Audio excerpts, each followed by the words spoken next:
Al cierre con Andrés Mompotes.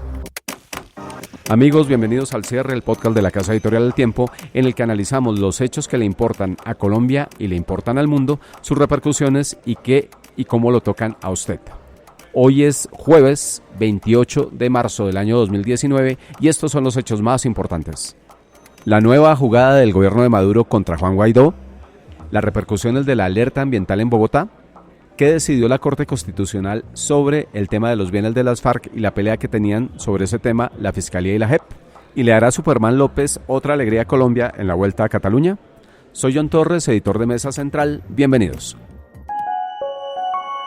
Lo más leído en eltiempo.com. En lo más leído, por supuesto, estamos hablando del tema de la nueva alerta ambiental en Bogotá, que es la tercera que se decreta este año, pero que en esta ocasión no trae cambios en el pico y placa, que era la medida de choque que había aplicado la alcaldía. Estamos con Carol Malaver, su editora de la sección de Bogotá, y queremos preguntarle, Carol, pues, ¿qué fue lo que se decidió y sobre todo por qué nos afectó el pico y placa? Bueno, la Secretaría de Medio Ambiente acaba de informar que nuevamente se establece la medida de alerta amarilla por causas ambientales en todo Bogotá, pero esta vez de forma preventiva. La situación pues es la misma que se ha venido presentando en las anteriores emergencias, y es la concentración de material particulado en el aire de forma concentrada en la ciudad, y esto hace que las autoridades ambientales decidan que nuevamente pues se decrete esta medida de alerta amarilla en todo Bogotá y que se mantenga la restricción para los camiones de carga pesada en la zona del suroccidente de Bogotá. Claro, hubo pifia de varios medios de comunicación, Carol, que irresponsablemente salieron a decir que se iba a aplicar, que iba a cambiar mejor el pico y placa en la ciudad, y pues quedaron totalmente fuera de lugar. Sí, en este tipo de situaciones siempre existe mucha presión que se mueve sobre todo a través de las redes sociales, y increíblemente algunos medios de comunicación cayeron en el error de informar antes de que fuera una información oficial la que nos dijera a todos los periodistas si iba o no a haber cambios en la movilidad de Bogotá. Finalmente, la Secretaría de Ambiente informó que esta vez no va a haber cambios en la movilidad, que se mantendrá el pico y placa de forma normal durante la semana y que solamente se mantiene la restricción para los vehículos de carga pesada.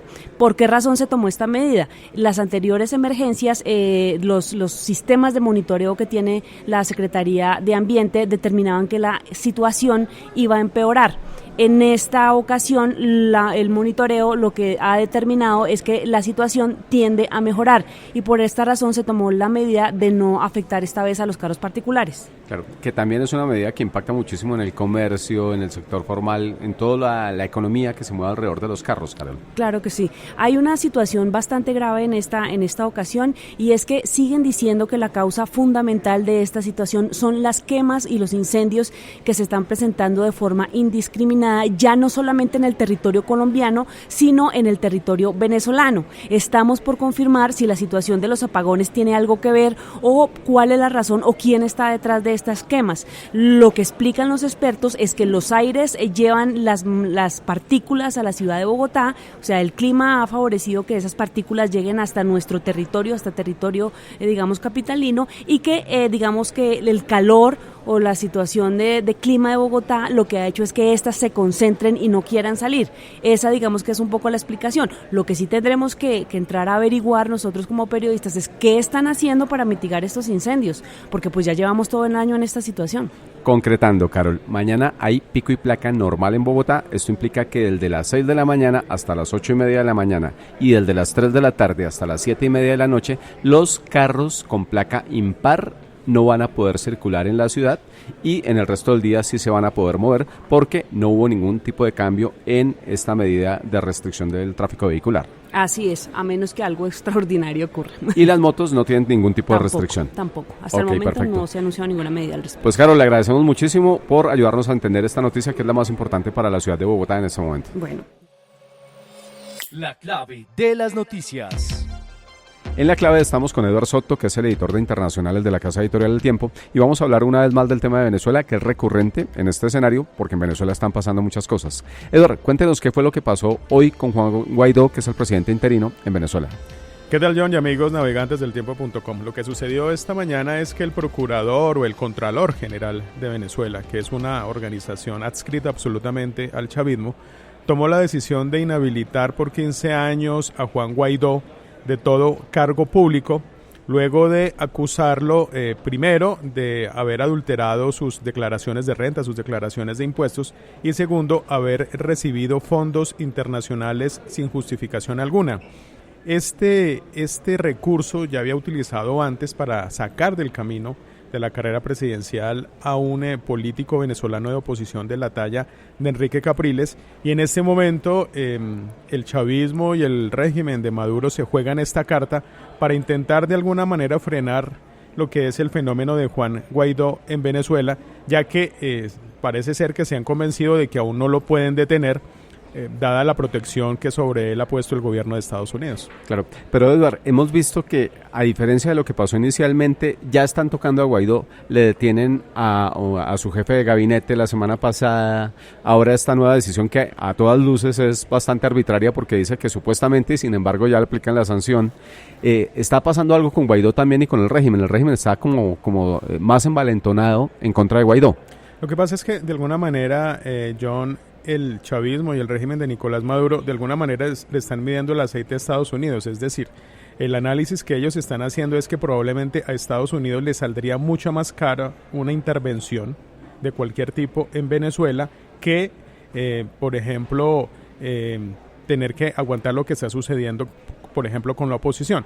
Entonces simplemente ellos están dando pasos hacia adelante a ver qué tanta capacidad de reacción puede tener Estados Unidos real sobre cualquier cosa que ellos puedan hacer. Entonces, en ese sentido, ya metieron a la cárcel bajo cargos gravísimos de terrorismo a la mano derecha de Juan Guaidó, Roberto Marrero. Han estado hostigando su casa, han estado poniendo a las milicias bolivarianas y también a los colectivos a hostigar a algunas de las personas del entorno de Juan Guaidó. Y ahora sale esta decisión de la Contraloría que en términos reales no tiene prácticamente ningún efecto político, en el sentido de que el presidente encargado Juan Guaidó no reconoce ninguna autoridad en el gobierno de Maduro, ni mucho menos en las instituciones circundantes. Un añadido, John, es el siguiente, y es que según la Constitución venezolana, al Contralor lo tiene que elegir la Asamblea Nacional, es decir, el legislativo, que en este momento es de mayoría opositora, pero en el caso del actual terminó eligiéndolo la Asamblea Nacional. Entonces es un nombramiento por una parte inconstitucional y por esa misma razón el gobierno de Guaidó no le da ninguna legitimidad. Claro. Hablemos de otro tema también relacionado con Venezuela, Eduard, y es el de la respuesta que le da Rusia a la mostrada de dientes de Trump ayer diciéndole que tiene que salir completamente de Venezuela. ¿Qué fue lo que contestó la Cancillería del señor presidente de Rusia, que es el señor Putin? El señor Putin y su portavoz, el señor Peskov, dijo palabras más, palabras menos, que la misión militar rusa en Venezuela va a estar el tiempo que sea necesario y que Estados Unidos no debería ser preocupado por las relaciones bilaterales entre Rusia y Venezuela, toda vez que ellos en ningún momento están haciendo ningún tipo de injerencia ni están afectando o interviniendo de manera indebida en los asuntos internos de Venezuela. Entonces, palabras más, palabras menos, le dijo: métase en sus asuntos que nosotros nos metemos en los nuestros. Pero lo clave aquí es que dijeron que esa misión militar, conformada por 99 personas, según se informó en un principio, va a estar ahí el tiempo que sea necesario, y como lo había dicho un funcionario estadounidense, básicamente son fuerzas especiales por una parte y por otra expertos en ciberseguridad, dado el temor que tiene Nicolás Maduro de que haya un hacker o algún atentado de esta naturaleza sobre la infraestructura vital venezolana. Claro. Y finalmente, pues, después de esta respuesta de Rusia, ¿qué va a pasar con Trump? ¿Qué puede seguir de aquí en adelante? Pues en realidad todos estamos esperando es qué puede suceder a finales de abril, John, el 28 de abril exactamente, cuando empiezan de verdad a entrar en vigor el embargo petrolero. Ahí es donde se va a saber exactamente qué tanto puede aguantar el régimen de Maduro las sanciones económicas que se vienen, el hecho de no recibir dólares, no recibir liquidez por la venta de su petróleo en Estados Unidos, ya que, como ya lo habíamos dicho, prácticamente los ingresos de PDVSA en Estados Unidos y de Cirgo, que son las dos principales subsidiarias del petróleo venezolano en Estados Unidos, pues ese dinero pasaría a un fondo destinado a apoyar el gobierno de Juan Guaidó. Entonces, en realidad, todos estamos esperando que pase en realidad el 28 de abril, porque ahí sí viene el verdadero apretón de las sanciones económicas, pero el temor también, hay que decirlo, es que esto termine impactando directamente a los venezolanos de a pie. Claro que sí. Pues don Eduardo Soto, muchas gracias por ayudarnos a entender lo que está pasando en Venezuela y las repercusiones que hay en todo el mundo. Degeneradas. Por fin hablamos nosotras. Escucha también los viernes Degeneradas, debates con enfoque de género. La cifra del día. De la cifra vamos a hablar con Milena Zarralde, que es periodista de la sección de justicia, y nos va a contar qué va a pasar con los bienes de las FARC. La cifra de la que estamos hablando, según los cálculos de la Fiscalía, son 2.3 billones de pesos, que es al menos inicialmente lo que la justicia calcula que esta guerrilla debió haber manejado en los tiempos en los que estuvo en la ilegalidad y en la guerra. Milena, ¿qué fue lo que decidió la Corte Constitucional? La Corte Constitucional, John, hoy definió un conflicto de competencias que la Fiscalía General había instaurado más o menos en agosto del año pasado, en el que la Fiscalía decía que todos los bienes que se le han incautado a la guerrilla que están en procesos de extinción de dominio deben ser manejados por la Fiscalía General, es decir, en la justicia ordinaria, y no pueden ser manejados por la Justicia Especial para la Paz.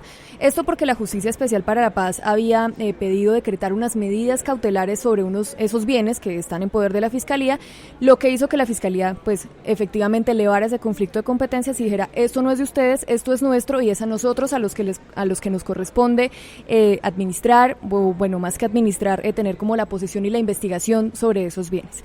Entonces, ¿qué fue lo que pasó? Hoy la Corte Constitucional efectivamente le da la razón a la Fiscalía General, dice que son ellos los que tienen la competencia para investigar y conocer todos estos bienes que están en procesos de extinción de dominio, pero también estableció que estos bienes, una vez se les extinga el dominio, tienen que ir para la reparación de las víctimas. Claro. Milena, el tema de la reparación fue uno de los grandes vacíos del proceso de paz con los paramilitares. En el tema de las FARC también, pues en realidad lo que han entregado las FARC es muy poquito la ocupación real de los bienes. Un informe también de la Redacción de Justicia que decía que apenas el 1 o el 2% de los bienes reportados estaban ocupados. ¿Qué se va a hacer o con qué se va a intentar garantizar que realmente la plata que la tenían las FARC durante la época de la guerra vaya y termine en la reparación de las víctimas? ¿Qué es lo que se está haciendo? Claro, lo que pasa aquí, John, es que efectivamente, como usted dice, los bienes que las FARC entregaron para reparar a las víctimas y que hacen parte de este inventario de bienes de las FARC son bienes avaluados por 100.000 millones de pesos, de los cuales apenas el Estado ha logrado recuperar un 1%, es decir, unos 10.000 millones de pesos, porque ha sido un proceso, digamos, muy difícil para llegar a esas propiedades, para poder identificarlas, entre otras cosas, ¿no? Porque no había mucha información y las FARC tampoco entregaron mucha información sobre esos bienes. Pero pues la Fiscalía ha incautado bienes por 2.3 billones de pesos, como usted lo decía, es decir, una suma muchísimo mayor a la que las FARC reportaron en ese inventario. Y lo que va a pasar ahora es que, con lo que dice la Corte Constitucional, tanto los bienes que las FARC entregaron en ese inventario, es decir, los que están en este fondo de reparación de víctimas, como los que tiene la Fiscalía en su poder de 2.3 billones de pesos, pues van a ir para la reparación, que es una forma que dice la Corte Constitucional adecuada para garantizar que las víctimas puedan tener esa indemnización. Claro que sí. Pues vamos a ver qué pasa con estos bienes de las FARC, y lo más probable, de todos modos, conociendo lo que ha pasado en el país, es que el Estado, o sea, todos los colombianos, vamos a terminar también poniendo plata para reparar a todas las miles de víctimas que dejaron las FARC durante más de 50 años de guerra. Claro, como usted lo dice, como ocurrió en el caso de los paramilitares, en donde pues lo que terminó recibiendo la unidad de víctimas fue irrisorio frente a lo que realmente ha terminado pagando el Estado para reparar a las víctimas del conflicto. Claro que sí. Pues Milena, muchísimas gracias por ayudarnos a entender esta decisión de la Corte Constitucional. Muchas gracias. Escucha Contraataque, con toda la actualidad del fútbol de Colombia y el mundo.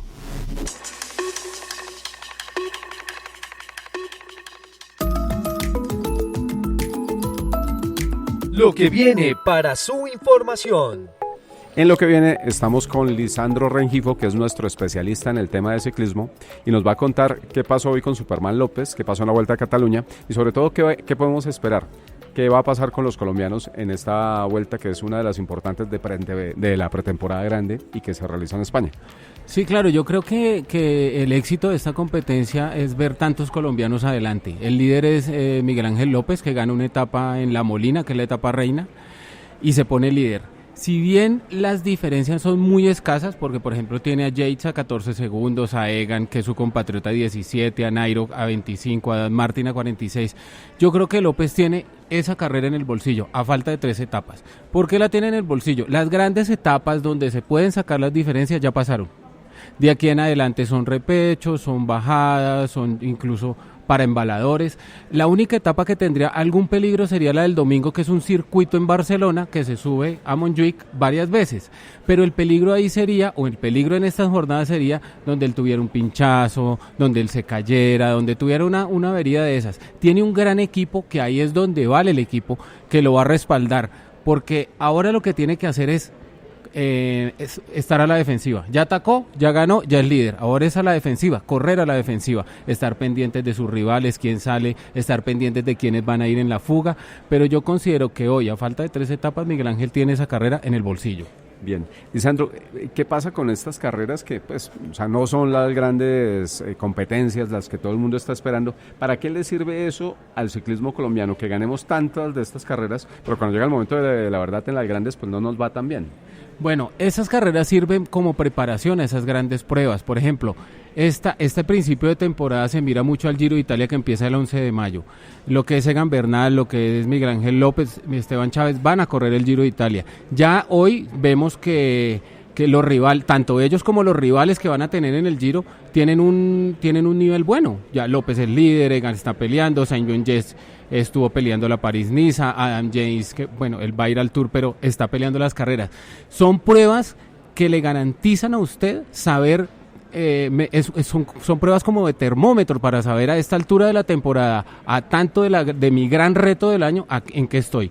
Por ejemplo, Nairo lo veo muy bien, incluso ha peleado las carreras, ha sido su campeón de París-Niza, pero el reto de él es en julio, en el Tour de Francia. Hay que ver los que están ahorita como Egan Bernal y como Miguel Ángel López, que están haciendo unas muy buenas carreras, pero lo tienen que hacer, porque es que el Giro está a la vuelta de la esquina. Claro, y precisamente sobre el caso de Nairo, Lisandro, ¿qué podemos decir? ¿Qué podemos esperar este año? Yo veo a un Nairo mucho más seguro, mucho más confiable, ha ganado una etapa en el Tour Colombia, fue subcampeón en la París-Niza y en esta Cataluña se ha mostrado, es cuarto, ha luchado, lógicamente que le ha faltado, pero es que a él le falta porque pues su objetivo, como lo venimos diciendo, está en julio. Sin embargo, lo veo que ha retomado un segundo aire, es un corredor que se está metiendo en los primeros lugares y es un corredor que, aunque ha ganado solamente una etapa y ha pelado la general, está encima o está al pie de los que están luchando los primeros lugares de la general. Eso combinas al Giro, así al Tour de Francia, así sea en julio, yo creo que tiene buena cara para Nairo en una preparación objetiva para esa carrera. Y de los competidores de los otros países, ¿usted a quién ve fuerte? No, yo creo que para el Giro no hay duda que Tom Dumoulin tiene que llegar a un 100%, el mismo Simon Yates, que va a ser para Egan Bernal y para Miguel Ángel López uno de los fuertes corredores en el Giro, también ha mostrado, ya ganó una etapa en la París-Niza, una contrarreloj que es su especialidad, así que yo considero que los grandes rivales también se están preparando y seguramente no será fácil ganar el Giro, ni mucho menos hacer podio. Claro que sí. Pues señor, esperamos que las buenas noticias para Colombia, como la que tuvimos hoy, pues vuelvan mañana, pasado, y que finalmente esta carrera en Cataluña también se quede en el bolsillo de los colombianos. Yo creo que va a ser así. Vale, señor, muchas gracias. Bien, amigos, este ha sido al cierre el podcast de la Casa Editorial El Tiempo. Los esperamos mañana viernes con los hechos más importantes de Colombia y del mundo.